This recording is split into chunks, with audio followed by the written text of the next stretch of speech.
I'm Laura. That's why I didn't respond when you were calling Rosa, because my name is Laura. I'd like to thank you for having accepted my giving these comments here. I'm going to be talking about a mobility network in a town for independent living. Oh, I've been working with a group for a group that's working on research and what we've been seeing that maps not only reveal what a city looks like, but they also condition a city. So I'm going to be talking about accessibility. In other words, what we're trying to do is draw a map of the accessibility of a town, in the particular case of Zaragoza, which is where we did this research. And we tried to generate a series of data so that we can build tools that would make it possible for us to calculate accessible routes. Rather than thinking of towns as physical spaces with its streets and its spaces, and the town, we think rather that a town is a living thing, and obviously it's a place where all citizens should be able to circulate and participate in social life. Our towns have all grown very quickly and often, because of our needs of production and consumption, have been given priority due to their economic impact. And we have turned our backs on things that are related to living in harmony within our towns.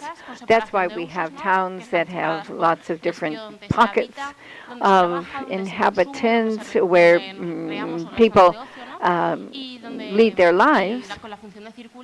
But the circulation among all these different pockets of inhabitants is particularly important. So that's what we are going to be dealing with. So, in other words, cities have been organized while turning our backs on many of the activities that are conducted within our cities and in many manners in which these activities are conducted. So we've seen the priorities given to consumption and production, and this has led to an excluding model then for our towns. And so the average citizen is between the ages of 25 and 50 years of age. He works and he drives a car. And what he basically does is go from his home to his job as quickly as possible. And that's the circulation within the town is based on those parameters.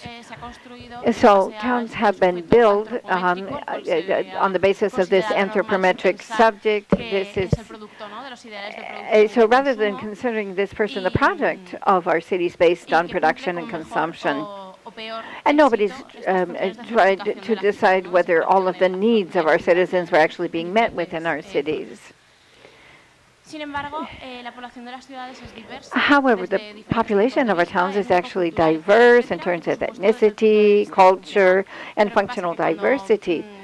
Now, when cities were being built, we were thinking about services and products of the city. The cities were thought of on the basis of the needs of that anthropometric standard, and not taking into account activities of citizens that might lead to discrimination, difficulties that people have in circulating throughout our towns, and the fact that our towns actually condition us in the way that we interact with our environments and the way we can participate in social life. That's why cities should not only be understood as spaces where we can actually exercise our rights, but the city in and of itself itself is a factor in whether people can exercise these rights or not. And now, we have the right to a city. This is the collective right of the inhabitants of a city that confers legitimacy to our activities so that people can enjoy and exercise their rights into the fullest level. So the Convention for People with Disability promotes the importance of passing laws to protect these rights. Article 9 of the Convention, for example, says that in order for people with functional diversity can participate fully in the lives of their communities and can participate fully in social life. I'm not going to read the article here. But then measures need to be adopted to make sure that people with disability can have access to all the parameters of the city and have access to public thoroughfares. Bearing in mind all of these factors, and going back to what we've just said, that our cities is generated thanks to the participation of its inhabitants, then we see how we have opportunities where we can change our cities. So I'm going to talk about a collaboration to actually draw this map I've described of Zaragoza and to see the city from the perspective of people who are discriminated against because of their functional diversity. So we began by looking at the degree of accessibility of certain areas in the town of Zaragoza, and because this was a project based on voluntary participation, and we worked on it little by little over time, we started to measure accessibility of the city's major thoroughfares, and we measured what it was like to go through those thoroughfares in a wheelchair, for example. And then we generated all kinds of information, etc. It's kind of technical. Don't get upset by that. Now, our second objective was to propose a tool that could be used on internet that would promote independent life, that would be free of charge and accessible for everybody, etc. So we were able to generate all kinds of voluntary geographic information. This is the use that we can get over internet of the different areas of the city, so they can gather information about different spatial elements of the city, and then put this information on a street map. So with this information that was used in the context of open license, then we were able to generate an open street map. Open street maps then receives information by millions of people. They provide this information voluntarily. All of us, as a matter of fact, can introduce new information into the OpenStreetMap format. And then all this information is labeled on the basis of the criteria established by the OpenStreetMap. If a pavement that is wider than 90 centimeters, that means that a wheelchair can roll on it. But if you are in a space where you have a street light that emits a sound, then you would also have a label that says sound yes on your OpenStreetMap. So to create these collaborative maps that would be of use to our citizens, and hence reflect the importance of our geographic information, so that people as individuals and as groups could help generate this voluntary geographic information. We began our project in March of 2016. And among the projects that our group undertook then was this one, to come up with this accessibility map of the town of Zaragoza. So we went through the thoroughfares of the city of Zaragoza, and we drew up the map on the basis of this voluntary information in the OpenStreetMap format. So what we did was organize mapping parties, and we brought together people who were interested in providing this voluntary geographic information, so that collectively we would be able to map out different areas of the city. We've organized 5 mapping parties. Experts have participated, but newcomers as well have all participated in generating these street maps, because we think it's very important for us to work as a collective. And what we were trying to do was find out how accessible these thoroughfares are. We always follow the same format in all the mapping parties. We begin by having all the participants introduce themselves, and then we talk about what the project of accessibility is all about. Then the participants are divided out into the different groups to decide which parts of the city they're going to explore. Each one of these groups then has an expert with them, somebody who's already worked on collaborative mapping, and then a person with functional diversity is included in every group as well, to see what it's like going through these different areas of the city as it is today. And then we go out to the streets of the city and we start making our notes on the physical spaces, etc., etc. And pictures are taken because all of this information can be digitalized.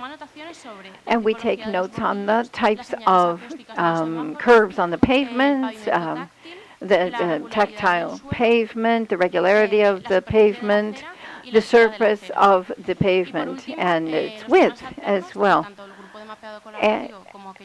And in the participants of the mapping parties digitalize this information, and they include the information on the OpenStreet map. This information up until now has been qualitative.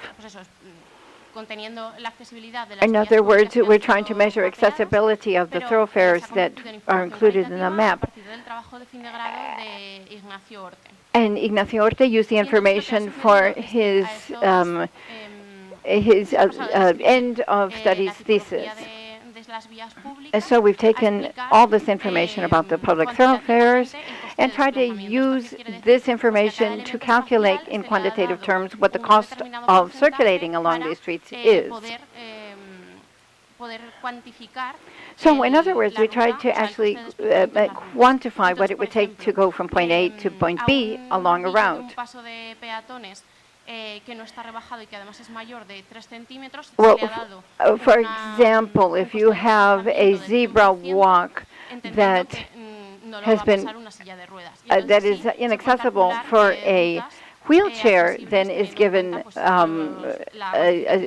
quantification according to the program, and that's how we quantify each and every one of these elements in the city.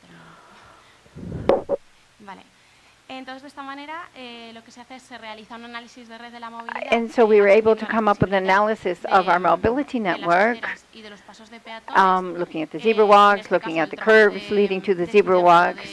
And as I say, one of our colleagues, Ignacio, used all of this information for his end of studies thesis.